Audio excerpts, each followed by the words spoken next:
Speaking adalah part yang paling membedakan antara IELTS dan TOEFL. Di IELTS ada speaking, di TOEFL itu nggak ada. Banyak orang yang masih takut banget gitu untuk menghadapi speaking part di IELTS. Gue kemarin kebetulan ya dapat IELTS nggak bagus-bagus amat sih, cuman 7. Dan di sini gue bakal share beberapa tips gimana sih caranya menghadapi speaking part di IELTS. Nggak banyak sih, mudah-mudahan tapi bisa membantu teman-teman semua yang mau menghadapi tes IELTS.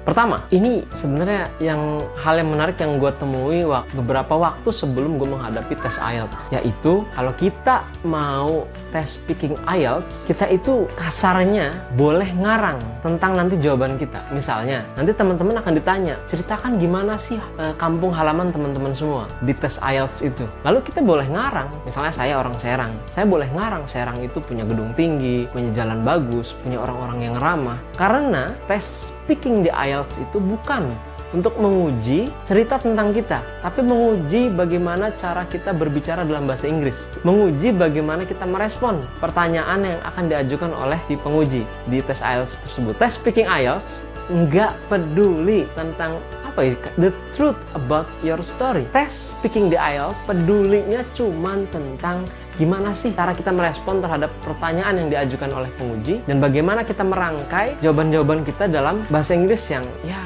lumayan bagus lah gitu. Yang kedua, waktu gue kemarin tes IELTS itu, salah satu yang penting banget untuk dicamkan di pikiran kita adalah bahwa jangan berhenti sebelum disuruh berhenti sama examiner, sama pengujinya. Jadi kalau kita ditanya, tell me about your hometown, lalu kita cuma jawab, my hometown is Serang, Serang is very beautiful city.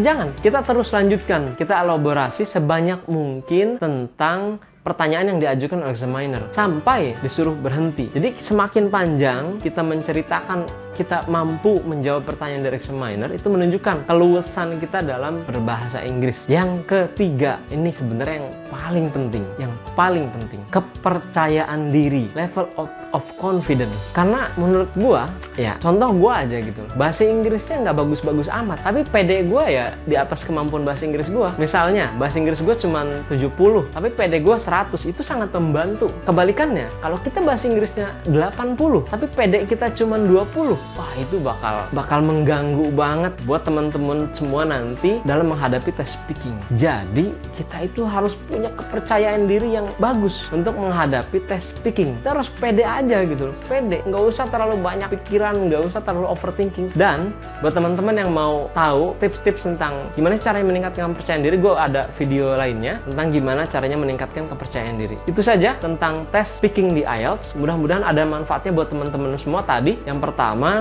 IELTS speaking itu nggak peduli tentang the truth about your story. Yang kedua, IELTS speaking itu usahakan untuk berbicara sepanjang mungkin, elaborasi sebanyak mungkin. Yang terakhir, kepercayaan diri. Itu yang paling penting. Pede aja. Itu aja. Assalamualaikum warahmatullahi wabarakatuh.